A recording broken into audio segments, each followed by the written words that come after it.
Hey, what's up? Ako nga pala si BT at nandito ngayon tayo sa BT Reaction and welcome to my channel, Tunay na Kritiko. At meron po tayong panonooring video ngayon. Ito po ay nagmula kay News PH. Sa mga hindi pa po nakakabisita sa channel ni News PH, bisita na po kayo mga katunay. At kung hindi pa kayo nakakapag-subscribe, subscribe na din po kayo mga katunay kay News PH. At syempre, huwag nyo rin po sana kalimutan na mag-subscribe dito sa channel ko sa Tunay na Kritiko. Sa mga hindi pa nakakapag-subscribe, and click the notification bell para maging updated po kayo sa mga reaction videos na aking ilalabas. At huwag na natin pagtagalin at sabay-sabay na natin panoorin ang laman ng video na atin sa atin News PH at bibigyan natin ng reaksyon. Pasok! Paulit-ulit na harassment na ginagawa ng Chinese Coast Guard at ng Chinese government. Iyan yung tinatawag nating sobra na, tama na. Palagay ko, puno na nga ang salo.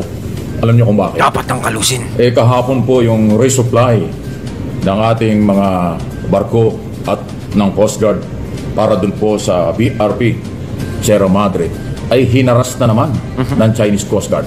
Pinalibutan ang ating dalawa yatang barko natin o tatlo ng halos 14 na mga barko ng China. At talagang tayo ay ayaw payagan na makapag-resupply doon sa ating mga sundalo na nasa ayungin. Samantalang yan ay ating obligasyon dahil mga kawal yun ng pamahalaan na wala namang hanap buhay doon kung hindi magbantay lang ng ating barko at ng ating karagatan under exclusive economic zone. Pero ang China ayaw tumigil. So sobra na, tama na. At talagang hindi ko nga alam kung hanggang kailan hahaba, hanggang kailan magpapasensya ang ating pamahalaan. Hindi ko po sinasabing makipag-away. Pero yung issue po ng ipakita ng ating estado ang ating karapatan, hindi lang sa protesta, hindi lang po sa salita. Palagay ko baka napapanahon na kung ano man ang paraan na dapat gawin. Sobra na yung ginagawa ng China sa atin, kitang-kita na. Halos nagsisiga-sigaan na sila. Pinapaalis, di ba? Tinataboy tayo. Ano pa ba ang dapat nating gawin sa ganitong sitwasyon? Pwedeng sabihin natin, ano ba gusto nyo? Ganto, ganyan, di ba? Parang ganon, labanan. Pero nga ika ni Idol Mike Abe, ayaw naman natin ng gulo. Ayaw naman natin ng gera. Hindi naman tinutulak na ganon. Pero bakit ganyan ang ginagawa sa atin ng China sa araw-araw na ginawa ni Magellan ng mundo? Mundo ba? Natuklasan niya lang pala yung Mactan. Ewan ko, basta yun na yun. Grabe na. Tapos yung mga pro-China dito na nakatira, yung mga ibang Pinoy na halos kumakampi sa China, halos pinapabura ng China. Yan, kita niyo yung ginagawa sa atin. No, kapwa Pilipino nyo is kaysa ipagtanggol nyo, no, ipaglaban nyo yung pag-aari natin na imbis na kayo ay kumampi sa kanila, hindi kayo kumakampi, mas bagkos mas pinahahalagahan nyo pa o kinakampihan yung China sa ganyang pangyayari. Ganyan pa lang ang ginagawa sa atin. Paano kung mapailalim tayo sa China? Paano kung makuha tayo ng China? Hindi mo alam kung bakit napakalalakas ng loob nitong mga to. Siyempre, alam naman natin, malakas yung mga gamit nila. Sige, kumpara naman sa atin dito sa Pilipinas talaga kasi hindi pa tayo masyadong Bakit sila ganyang katapang? Sino ba ang pumapadrino sa kanila dito sa Pilipinas? Meron ba? Kasi siguro meron pumapadrino sa kanila na ganyan dito na malakas na tao, ganyan. Atin lang to, hula to. Atin is opinion lang natin kung kayo mga katunay, sa tingin nyo? Kung bakit ganyan ng China. Sa kabila ng nakikita nila yung mga iba't ibang bansa na nakikipagtulungan sa atin, no, handa tayong ipagtanggol, damayan, ganyan na pa rin ang ginagawa ng China sa atin. Nagtatry na nga silang i-hook yung Amerika kausapin na para hindi makialam sa atin. Pero ang Amerika is hindi pumapayag na hindi sila makialam sa usaping ganyan, sa problema na kinakaharap ng Pilipinas ngayon at ng West Philippine Sea. Yan po yung ginawa nila, Binumba na naman. Water cannon. Grabe. Binumba na naman po ng talagang pinapaalis, no? Kala mo yung demolition, yan, di ba? Binubuga ng ng bumbero. So, paulit-ulit na lang po itong ginagawang ito. Ayan, barko nila yan na nanghaharas sa mga nag-resupply. So, ilang beses na po na tayo ay ginaganito ng Chinese Coast Guard paulit-ulit at dekada na. So, ayaw ko namang paunahan ang ating gobyerno o especially ang ating Pangulo dahil siya yung Commander-in-Chief at Chief Executive. Ang akin lang pong sinasabi rito ay hanggang kailan tayo magtitimpi? Hanggang kailan tayo magpapaapi dito sa ginagawa ng China? Alam po ninyo, tayo lang ang ginaganyan nila eh. Bansa. Ang nagtry ang mangingisda ng China na pumasok, hinuhuli sila, pinapaalis sila at pinatataob pa yung kailang mga bangka. Sa Taiwan, sa Vietnam, Indonesia, South Korea at iba pang mga bansa. Basta pumasok ang Chinese vessel na mangingisda, pinapaalis ka agad. Yun yung nakakapagtaka eh. Di ba yung tinanong ko kanina, bakit ganyan kalakas ang loob nila na tayo lang ang ginaganyan nila pero yung ibang bansa hindi nila kayang ganyanin? Sila pa yung kinakawawa, di ba, pag pumapasok sila. Tayo ba swerte-swerte nga natin eh. Hindi sila inaano masyado ng gobyerno natin, pinagbibigyan sila. No, aswerte talaga nila. Hindi tayo katulad ng ibang bansa. Siguro yun din ang sinasamantala nila sa atin at nakikita nila mahina to kasi parang hindi naman tayo inaano eh. 'Di ba? Hindi tayo pinapakailaman, ganto, ganyan, ganyan eh. Hindi sila makaporma sa atin. Yun siguro yung nasa isip nila. Kasi wala tayong aksyon masyadong ginagawa. Ang mga Pinoy po, hello! Mahilig lang magbigayan, magpauna. Ganyan, hanggat maiintindihan kayo, iniintindi kayo. Pero wag nyo lang sasagarin. Sinasabi ko nga, yung mga bayani nga namin eh. Diba, na inilaban ng Pilipinas noon, halos hindi sumuko. Yung mga kilalang bayani namin, kilala ang Pilipinas talaga sa pagiging matapang. Pero kung madadaan pa sa diplomasya, madadaan yan. Pero grabe na yung ginagawa nilang ganyan ng China. Hindi mo lubos maisip, di ba, na sa atin nila inilalabas yung ganyan, na hindi mo alam kung sino ba ang kinukuha na nila ng lakas ng loob para gumawa ng mga ganyang bagay at maghari-harian dyan sa West Philippine Sea. So parang ugali ng China na walang pakialam kahit saan lugar gusto nilang manghimasok. Hindi lang sa West Philippine Sea, hindi lang sa Pilipinas. Pero ang kaibahan sa ibang bansa, parang yung buong mundo gusto nilang gawin China eh. No? Hindi lang binubumba ng tubig, talagang hinuhuli ang mga Chinese vessel at Chinese fishermen at tinataboy sila. Tayo hindi. Hindi natin sila maitaboy. Tayo puro protesta. Diplomatic protest. Ngayon sa ilalim po ng Marcos administration, ng ating administrasyon sa kasalukuyan, 126 na ang protestang naipile ng Department of Foreign Affairs before Chinese Embassy here in Manila. So ilang daan pa, ilang libo bang protesta ang gagawin natin bago kumilos? So again, ayaw kong pangunahan. Pero hanggang kailan, yan ang lagi natin tanong, na tayo ay laging ganito. Kasi kawawa po yung ating mga nagre-resupply. Patuloy na kawawa din po yung ating mga mangingisda. Ayaw ko naman sabihin kung anong dapat nilang gawin. Alam ng ating gobyerno, military at Coast Guard ang dapat nilang gawin. Meron silang operational plan. At inamin na yan sa Kongreso, sa public hearing, nang itanong yan sa Kongreso kung ano ang plano at hanggang kailan ba tayo ikilos. Ang sabi ng Coast Guard, pwede ba off the record? Magkaroon tayo ng executive session, doon na namin natin sasabihin. Ayun, sinabi na nila. Pero siyempre, hindi pwede ilabas ng mga congressman na napag-usapan kasi nga for security reason. Pero hanggang kailan? Kasi nga po ay hindi tayo tinitigilan eh. Totally walang respeto ang China sa Pilipinas at sa mga Pilipino. Walang respeto sa mga batas. Kaya paulit-ulit yan. Kitang-kita naman yung pambabastos na ginagawa nila sa atin. Hindi nakapase-pasensya kung tutuusin. Pero yung gobyerno na lang natin siguro umiintindi. Pero hindi natin alam kung hanggang saan ang magiging PC ng gobyerno natin sa ginagawa ngayon ng China sa atin na hindi na tama. Ayan ba yun? Na magiging kaibigan natin at gusto natin makipagkaibigan dyan? Para tayong kumuha ng batong ipupukpok sa mga ulo natin pag nakipagkaibigan tayo dyan. May swerte nga yung China, di ba? Kasi nga, di ba, may mga Chinese na nandito sa Pilipinas at hindi inaano ng mga ibang Pilipino.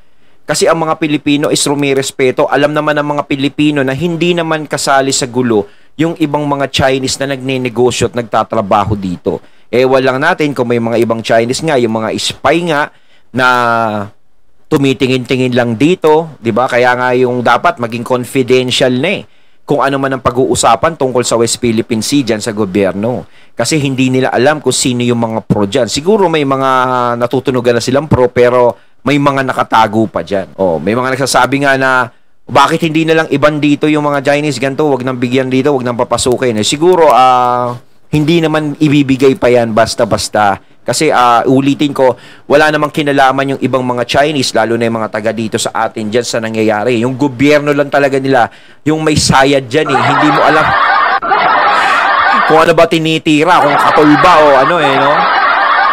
At padami ng padami ang Chinese Coast Guard at mga barko ng China dyan mismo sa West Philippine Sea.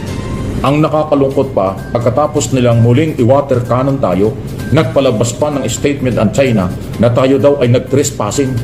Tayo raw ang illegal dyan, kaya nila winater cannon. Wow, Kasi ha? din, so kung ganyan ang kanilang paniniwala, useless, baliwala ang ating diplomatic protest. Kaya pala hindi nila Mantakin mo, nasa sa kanila na pala yan. Diba? Tayo na yung trespassing sa kanila. Wow, ha? Kahit pa nung nakaraang mga administrasyon, Arroyo, na Aquino, Duterte administration, napakaraming diplomatic protest. Wala silang aksyon kasi ang talagang paniniwala nitong China, tayo pa ang nag-trespassing sa exclusive economic zone ng Pilipinas. So sobra na, tama na. Paano ito? Paano yan? Okay? Parang ano eh, nasa tapat ka ng sarili mong bahay tapos binabatukan ka ng kapitbahay mo, no? Siyempre, pag ikaw minsan eh nasa tapat ka ng bahay mo, nasa loob ka ng bahay mo eh. Siyempre, matapang ka, o loob ng bahay ko to, ganito. Pero hindi, yung mambabatok sa'yo, pumapasok pa doon para batukan ka lang doon sa loob. Di ba pinapasok yung teritoryo mo? Para siya, ako siga dito sa lugar na to. Tapos bigla may papasok, susuntokin ka na lang bigla. Para kayong ano eh, yung tape bulaga eh, tsaka yung E80, no? Hindi pa tapos yung pinagtatalunan, pero sa kanila na talaga yung pangalang Itbulaga, eh, na-i-apply ko pa rito. Tapos kayo ngayon, no? Pinagtatalunan pa yan, hindi pa nag-aano yan, sa inyo na agad yung karagatan na yan. Grabe kayo, ha? Diba? So, hindi na natin din alam at kung ano, paano ang lakas ni Xi Jinping. Sana naman po ang ating gobyerno ay gumalaw na tungkol dito sa karapatan na naaayon sa ating mga batas. Dapat lang, dapat lang action na yan. Pero yung protesta yung idepensa sa tamang pamamaraan, hindi lang sa diplomatic protest, palagay ko, kailangan na.